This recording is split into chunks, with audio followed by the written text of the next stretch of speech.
Independence, transparency, and objectivity are the key principles of establishing public broadcasting in Ukraine. It is the model of television adopted by the Ukrainian state and foreign experts.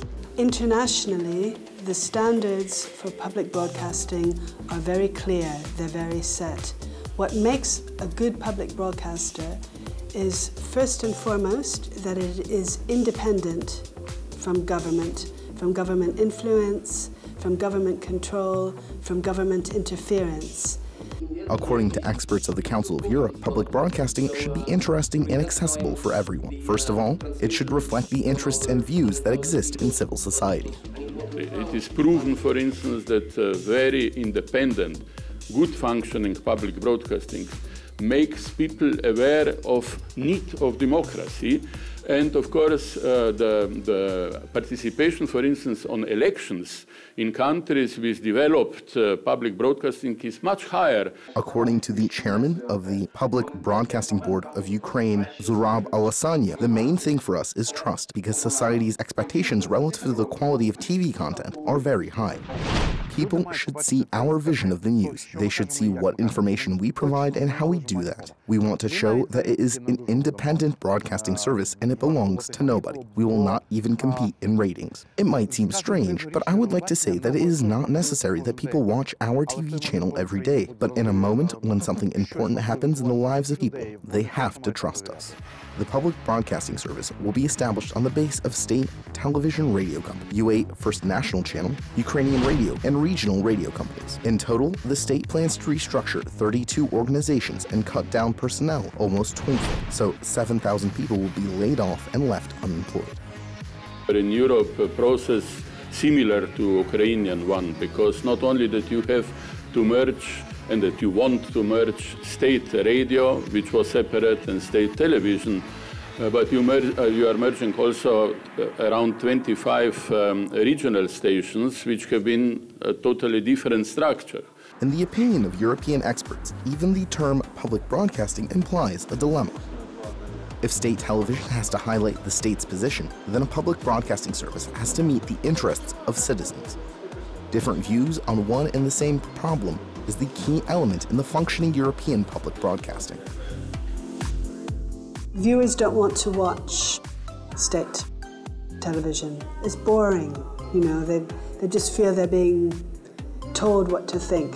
And the viewers are more educated and more intelligent than that. They don't want that anymore, because we're not living in Soviet times anymore. So there's a real correlation between independence and popularity.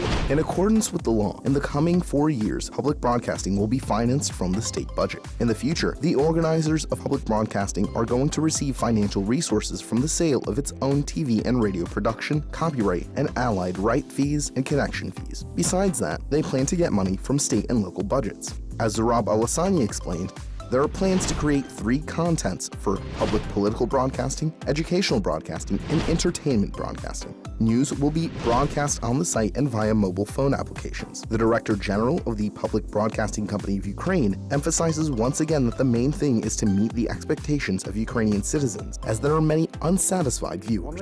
The preferences of the Ukrainian TV audience are considerably different from each other. Some say the content is not interesting and has low rating. Others want to see more entertainment programs or need an analytical approach that contradicts the ratings of the channel. This is a dilemma for me, how to act in order to avoid downgrading to the level of a tabloid and at the same time make it interesting for the people.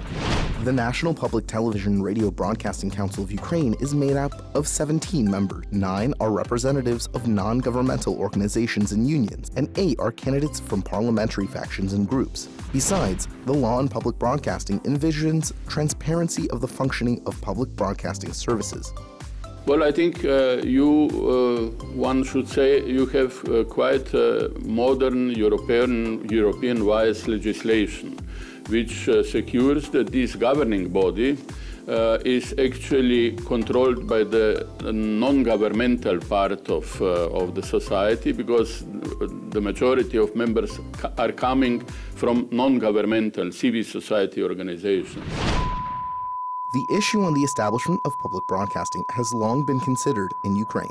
The first law was adopted in 1997, but no one addressed the issue. After the Orange Revolution, public activists established a coalition of public broadcasting. Media organizations constantly focused on the need to establish a public broadcasting service, and only now can be affirmed public broadcasting has to be established in Ukraine.